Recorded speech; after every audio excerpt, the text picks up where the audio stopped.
It is great to be here one more time today. My name is Gary Fowler. I'm the CEO, President, Founder of GSD, Get You Done Venture Studios, a premier EI and quantum venture studio located in the heart of Silicon Valley. I'm a 17-time serial entrepreneur with several unicorns under the belt. I was on the original management team of Click Software, which was sold to Salesforce for $1.35 billion. Also, Eva.ai, your virtual assistant, which was acquired a few years ago by a group in Canada. We believe at GSD that intellectual capacity is evenly spread around the world, but opportunities are not. Today in GSD, my family office, we have 180 companies. They represent 73 countries around the world. So with that, I have an incredible guest today. Rick has joined us. Rick Gilchrist is also a serial entrepreneur with 17 startups under his belt and 5 exits. So today we're going to talk about his company, Vanadium, and his entrepreneurial journey. Hey, Rick, how are you doing today? I'm great. Thanks for having me aboard, Gary.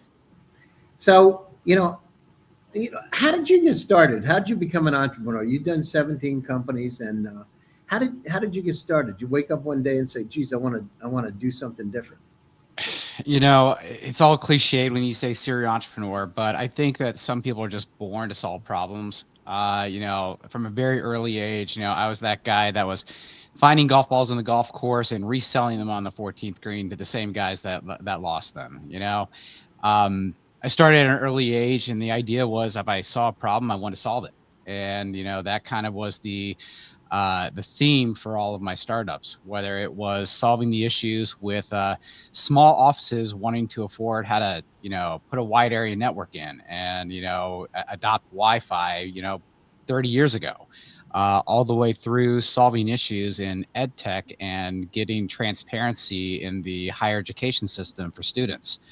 Each one kind of built on each other, and the idea of just solving a problem wasn't the only thing. It was the idea of building, world-class performing teams that could execute and actually make sure that not only were we solving a problem, that we could have profits with purpose. And that's something that they really pushed into things like New Frontier Data, Atomar, which is one of the early AI machine learning systems for hypersegmentation. We exit out to Intelligent NV, 10 years ago now. Yet that same algorithm and that same AI is being used to solve a lot of problems in advertising and marketing. So for me, it's good to see that legacy is living on in other organizations and companies that are still solving real world problems. Yeah, no, it's interesting when you start a company, and I remember I happened to be at a venue at Stanford University, and they were talking about a company that I was on the original team of, and I named it, and I was listening to it, and it was just amazing to hear people talking about something that you did, and you're kind of like the third person. I don't know if you got none of that. It's like really weird, actually, and Yeah, in almost an imposter syndrome. Like, was I really there for that? And yeah, that yeah. for Well, me, they said, it's fun to hear about it from somebody else's perspective, especially if they didn't know you were even involved. it was so we had this company. It's called Intelligent Electronics, and I came up with the name of the company. Was I said, how does this have anything to do with optimization algorithms? It doesn't sound like it. It sounds intelligent electronics.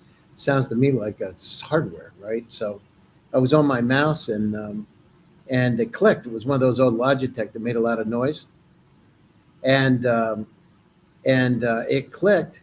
And then I had a PowerPoint box that said software, and all of a sudden, comes up click software, and it was interesting because it was just making it up, and then it's amazing how it started getting legs. I was with Stuart Butterfield at Stanford, and he was telling me about Slack. He said, I don't have anything else to sell.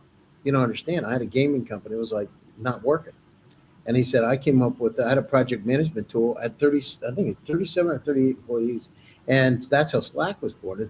It's amazing when you hear the real origin stories behind these things, right? And his in particular was performance under pressure. If they didn't produce something, it was all Yeah, going to they were go out of away. business. Yeah, and Yeah. he had done Flickr, and yeah, it's amazing actually. Uh, let's go down through. I want to tell you, why is sovereign infrastructure crucial for the future? You talk about that a lot, and how does it differentiate from existing web standards like Web3? Geez, there's a lot of misconception about what Web 4 is, and right now the the issue is that decentralization has become a siloed ideology. It's not an operational reality yet. And data sovereignty was really what was coined going from Web 2 to Web 3, the idea of owning your data. But it's not just owning your data, it's also controlling your data and making sure there's critical infrastructure in place to actually do that. Because even though we say we're in Web 3, the infrastructure does not support that. And when you don't have interoperability, which again, it's an afterthought. We never thought to build it as part of what this Web3 infrastructure was supposed to be. So what happens is you end up having performance bottlenecks. You have an inability to transact with your data in real time. We're talking your data, not just content you're generating, but like an electronic passport, an ability to transact with stored value or fiat or crypto at a point of sale without having to use a middleman or somebody else's liquidity. And when it came down to it, developers were forced to choose between security, speed, and decentralization, never all three. So, I hate to use this analogy, but we started building sandcastles when we needed bridges. And we had all of these really good thought leaders out there and designers and design partners that built hundreds of these different systems without that in mind. So for Vanadium, we look at this as one, how do we go ahead and incorporate interoperability, but also an ability to move that data securely with high performance speeds without taking up an entire data center of HPC. So for us, that is kind of like the Web 4 as a correction to Web 3. We need infrastructure that's natively interoperable, fast, and sovereign with an ability to control it. When you go down through this, Rick, the one thing, here's one of the concerns that I have. You look at it, in Rick's world, you got about 300,000 items in your personal cloud. The entire web in 1996 was 257,000 websites. You have more information in your personal cloud than the entire web. And the problem is Rick's world's following the same trajectory of the web. By that, I mean doubling every year. So in 5 years with the Internet of Things, you're going to have 10 million items.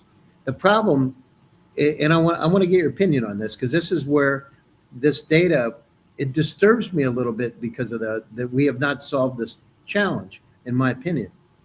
But you'll have about 10 million items. Today, how many times the last 3 weeks somebody said, "Hey, Rick, I sent you a message. Did you get it? Where did you send it?" I sent it to your email. You're smiling, right? You're exactly like I do. Which one? The one of the 7. When did you send it? 3 days ago. I can't find it. Send it again, right? And it is crazy. I had the head of the quantum lab, Pranea from Harvard, on my show, and we had this discussion. Arguably one of the most brilliant women on the planet Earth. The lab's named after her, and she's like 32 or 33.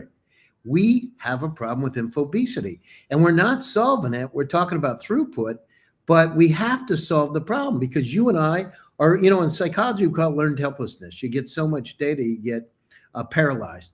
How do we go down through, Rick? So we have Web 3, Web 2, Web 4. How do we get down and save the problem? Because we're aggregating so much data. The amount of data on the planet Earth today is 176 zettabytes. If you took DVDs or CDs and stacked them one on top of another today, it would go 128 times the route from here to the moon, and growing at about 70% per year. It's crazy. How do we solve the problem? Getting the data, moving the data, but what do we do with the data? How do we make it so Rick's email, you're getting what you want? And it's not happening today. We're using things. I don't know about you, but I'm using WhatsApp as a filter. It's crazy. It is. And there are a lot of organizations trying to attempt to solve this with AI. And I applaud all their efforts, but we're missing a trust layer then. We're missing something that says, hey, where this is coming from is authentic, it's real, it is sovereign, it is verified.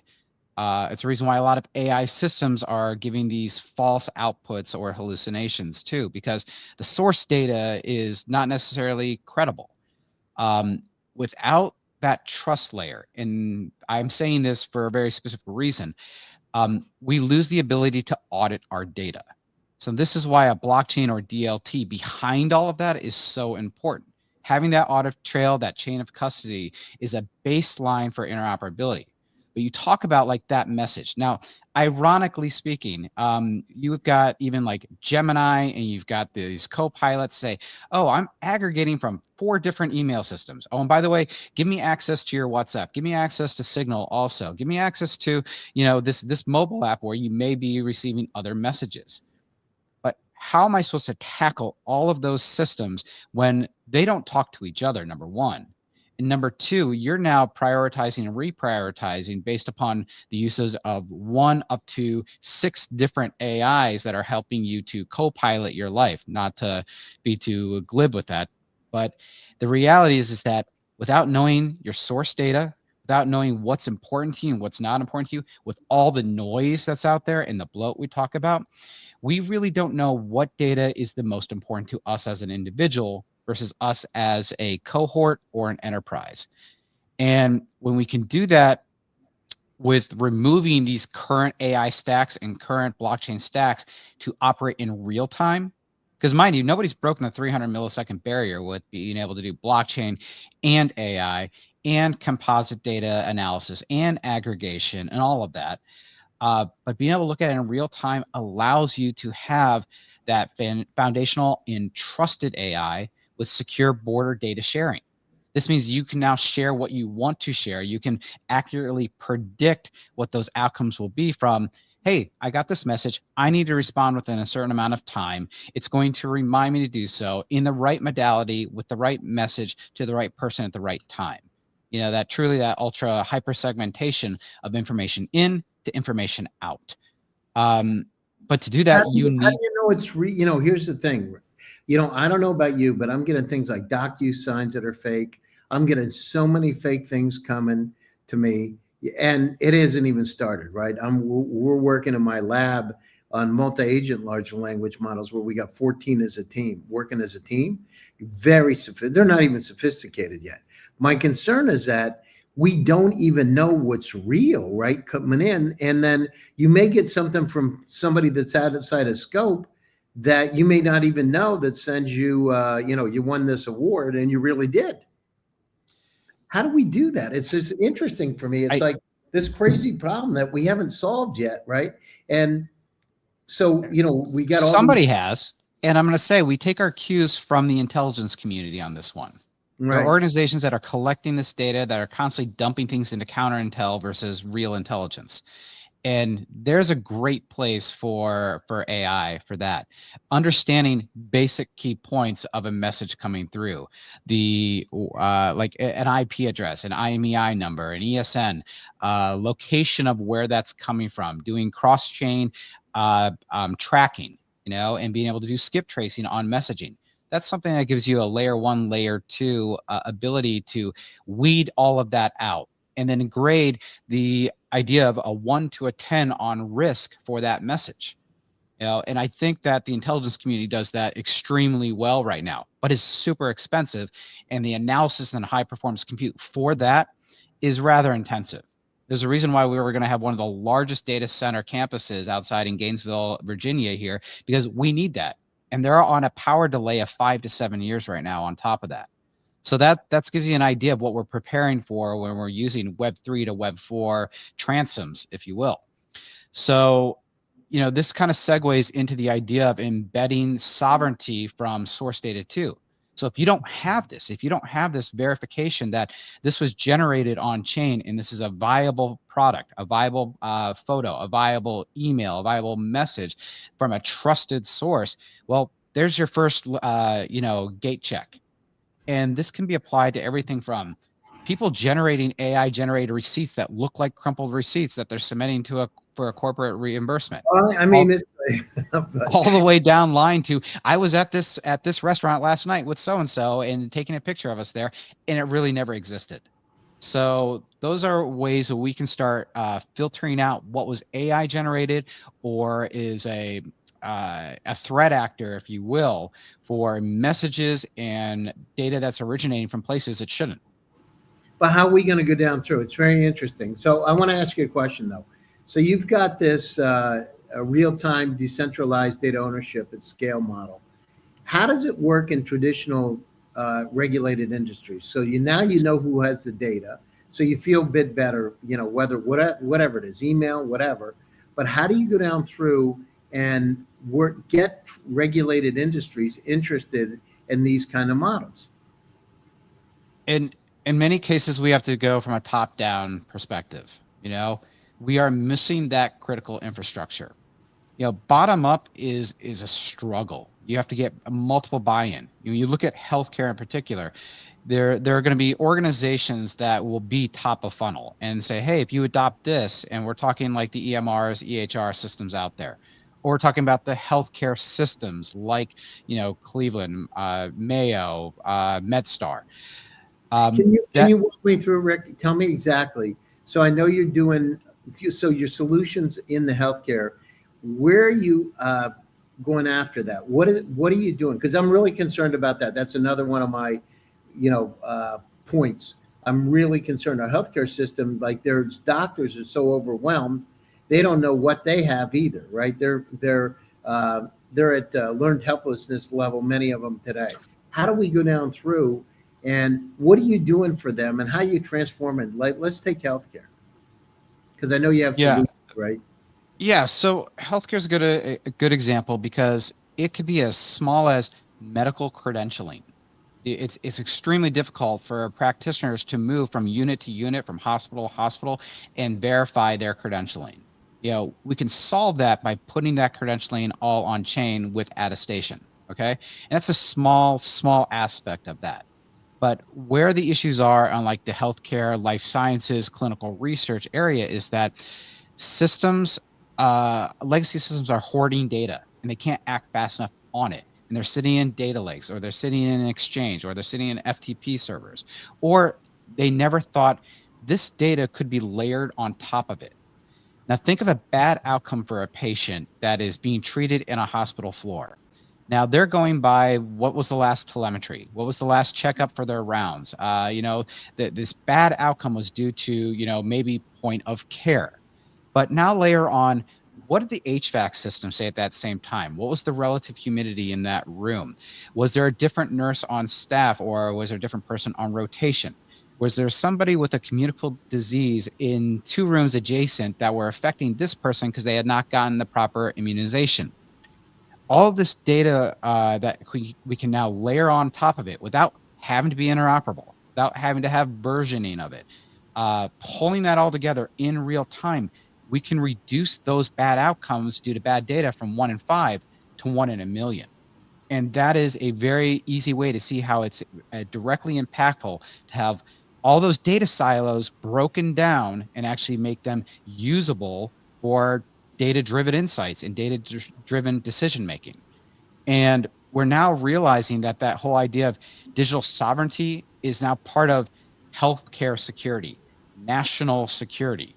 And because we've suffered from the lack of integration, enterprise and individuals lose control of their identity, their health, and all the data associated with it, including untouched data. And people forget the amount of untouched data that we are hoarding right now. We're talking not into the zettabytes as well. We thought about this in petaflops years ago. It's enormous, just the untouched telemetry data alone. I went down through and I built a cancer vaccine last year. So used my multi-agent large language model to be able to help me for my dog that had stage 4 cancer. And I knew nothing. I have a little bit of a medical background as a clinical psychologist, but not that much. Anyhow, I was astounded about what I could do and what I could. And I had stage 3 kidney disease, right? And I got mesenchymal stem cells, and it completely eliminated it. I'm surprised you're right about the information, the zettabytes of golden nuggets out there that we have, but those golden nuggets could save our lives. And the thing is, we're not using them, and it's crazy, and it's like a tip of the iceberg. There's so much out there. I built a vaccine in less than 2 weeks. Now, if I can do it, and I don't know anything about this, right? Here's a smart guy like you, Rick, that's right in the middle of this stuff. Imagine what the possibilities are. They're endless. They are, and we actually have a pilot that we're really looking forward to enacting with Makana Therapeutics, xeno organ transplants. And by being able to do something like this all on chain, and attesting the source of that data, having an audit trail. We're speeding up human trials and something like that by years. We're taking out the fact that everything's locked up in these composition notebooks, or they're in different systems, and they're all being accessed in real time, and they see this all on chain. And whether you're making this completely private, you can now share that directly with the FDA, given a key exchange.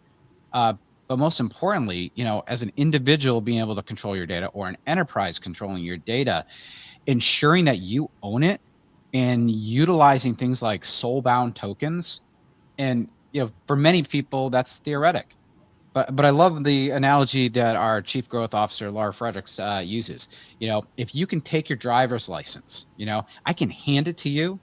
Well, that doesn't make it your driver's license. It's still mine. You're just able to view it. You can see it's a real credential. You can see that I'm able to rent a car or buy alcohol, but then you give it back to me. That's the equivalent of a soul-bound token, where it's issued to me. It's not tradable, but it's viewable. So now I can share that data in real time. Do that with all these other tertiary, primary, and secondary data sources, and you're able to not only have data sovereignty, but you're controlling it, and you're controlling it in real time. And DLT and blockchains was never meant to be that way. Again, I go back to what I said when we started this out. We did not design these things to be interoperable. We didn't design them to be scalable, and we did not design them to be energy efficient at all.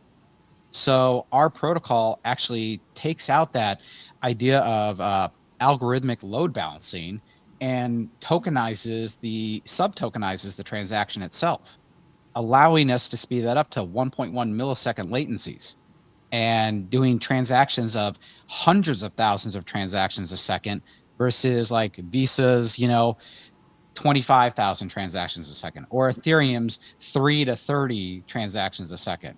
Because now it makes our data real, makes it interoperable, it makes it faster and more secure. No, it's important. One of the things, I want to get your opinion on this. So one of the papers I wrote is about, I took Skinnerian psychology and combined it with humanistic psychology. And I said, what if we set this up and we start tokenizing goodness, right? Doing good things.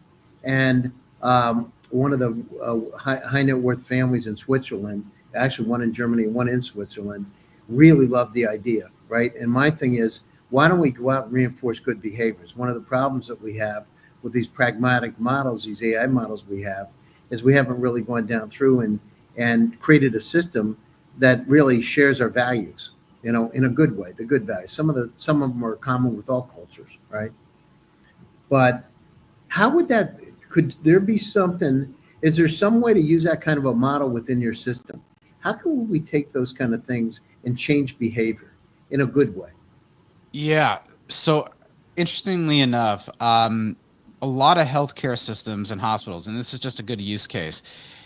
A patient has an operation. They have a procedure, and the problem is they don't come back for a checkup. They don't come back for their post-op. The lack of engagement once they've had a procedure is, okay, I'm done and out. And the hospital's left holding the bag at that point. They don't know if there's going to be a complication, or if there is, it's because of something that could be potentially catastrophic. So why don't you get that patient to re-engage and be incentivized? So just like you're saying, like, let's incentivize, goodness. We can do the same thing with patient engagement. And whether that's optimizing that engagement by saying, hey, we're going to go ahead and pay your copay. And we're going to do that through, a stored value, or a closed loop value, or a cryptocurrency. And we do that through a multi-signature wallet and vault that's now says, healthcare system portal.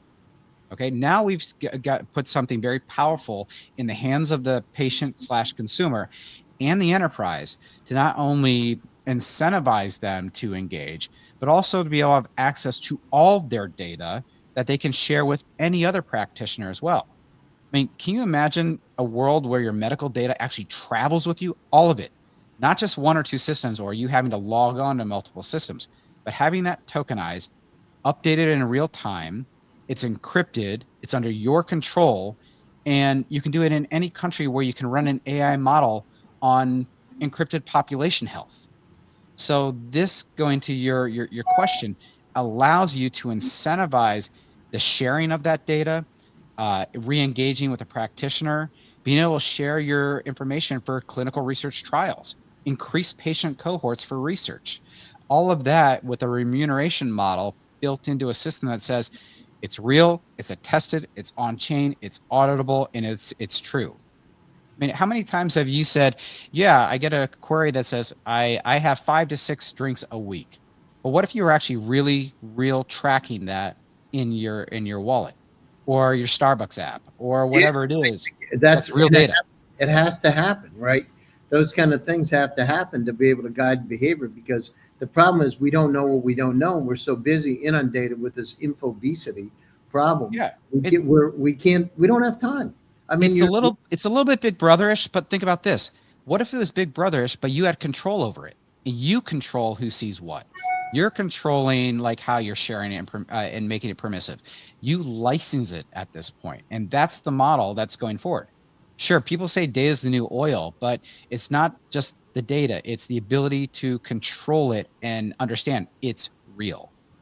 yeah, I think that's the fear people have, that the insurance companies are going to come in and start looking at it, and it is going to happen. Eventually, it's going to happen, right? There's everything is going to be tied together as one. So you're going to get in your Tesla, you're going to get in your electric car, you're going to be doing this. Everything's going to be tracked, and they're going to, it's going to be continuous sensing, and valuations will go up and down instantly, right? Yeah, yeah, it's going to be, it's a different world coming. So the next wave of this isn't just technical. It's legal, it's cultural, it's political, and you talk about insurance companies, data policy and tech has to align. They have a KYC, KYB process for fintech down to insurance, down to health tech. But really it's all KYD now, know your data.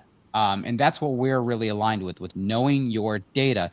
And when a company can say, I know your data is real, I know that when you're showing me your high school diploma, that's real, and I don't have to go to your high school. You're seeing your degree from X university, and you know it's real.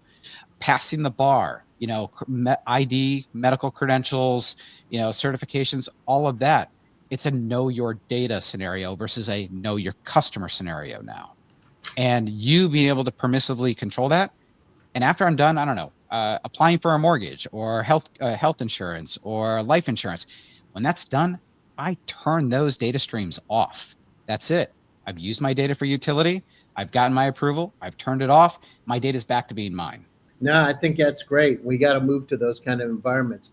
So, Rick, looking forward, ahead 5 to 10 years, what shifts do you foresee in data management, security, and the sovereignness of it, driven by your company, by Natium, and similar innovations? What do you see is going to happen? So I see Vanadium as being a lot more than just a thought leader. The big issue is that infrastructure is the new regulatory frontier. And we've seen what's happened with the current administration. We know it's being embraced on the crypto side of things, but we also know that being able to have distributed audit trails, distributed ledgers for tracking spending, for tracking human capital and cargo going across borders, payment and remittance, sending money back to our families in another country. All of those things could be on that critical infrastructure of DLT, creating that audit trail, creating that transparency. When we think about it, it's not just pervasive on just basic critical infrastructure.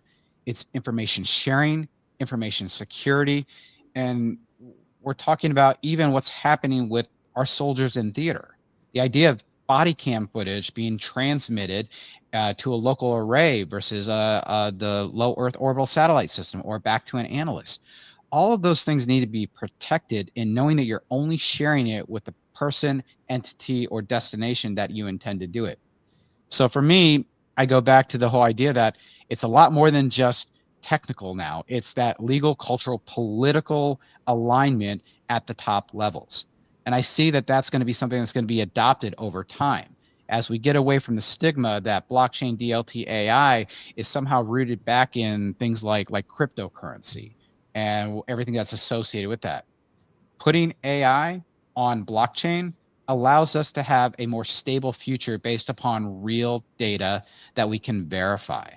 So for me, companies and countries will have to understand this, and they will be the first to lead for the next 50 years for those that adopt it.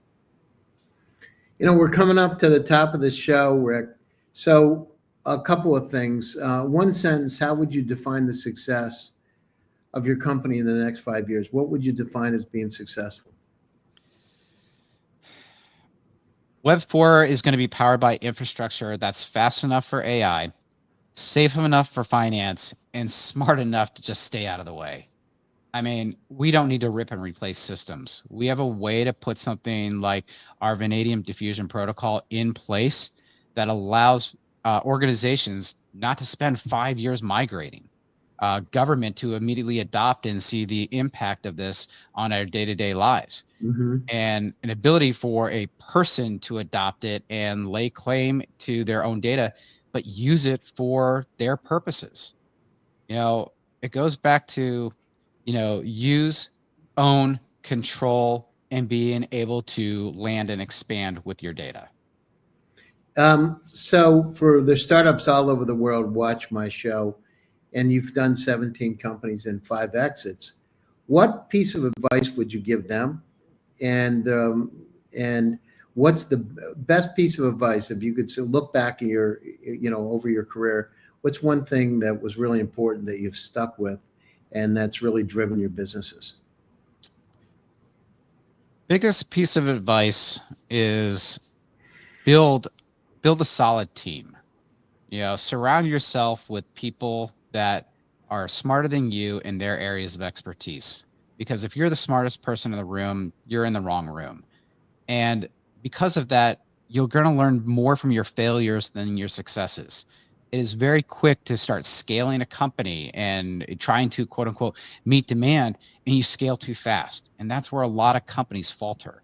And every one of my failures, I will say I learned a valuable from that valuable experience, that you want to make sure that you're matching the demand. You're not trying to get ahead of it. The idea of also solving a real problem. Don't be a hammer looking for a nail. When you can solve a problem, you don't have to educate people that there is a problem. That means that you're in line for critical success with the people that are going to buy it. Um, for me, I kind of look at this with more grounded optimism now. We're not just imagining new infrastructure. For vanadium, we're building connective tissue for a world that's more private, more secure, and more equitable. For us, it's not just about the data, it's about better control of it and the benefit for everybody that's involved in it. And for me, that means, we're solving a big problem, we're making a lot of people money, and we're putting that to good use. No, that's perfect. I love it. So, the one piece of advice I got a few years ago from, I was with Carl Page, Larry Page's brother, and we were at dinner in Palo Alto, California. And the right hand man of Rupert Murdoch was at dinner with us. And he said he had studied 3,000 entrepreneurs. I said the same thing that I just said to you. And I said, what's one piece of advice? And he was one that was involved in buying the Wall Street Journal from the Bancroft family, the person I was with, Andrew. He said, amnesia. I said, what do you mean? He said, the greatest entrepreneurs that he knows never talk about the past, only in context. They always look at the future. And so it was the one thing. And he told me that. And I looked at my friends, my billionaire friends, and every one of them, not one of them talks about the past. They just keep going forward. And it's, because you always have bumps going back. You can look at it and you can always, hindsight's 2020, right? But the thing is, you got to look for the future. So, no, great show today. Rick, how do people get a hold of you? What's the best way for them to reach out to you? Well, you can find me on LinkedIn under Richard Gilchrist. We have a website, vanadium.com with 2 N's, VANNADIUM. We do have our social media live and active. We've come out of stealth mode, so you're going to see a lot more from us in the coming days, weeks, and months. But I'm regularly out on the DC circuit right now. We're raising capital and finding design partners and pilots. So if you want to come and find us, we're located in Arlington, Virginia.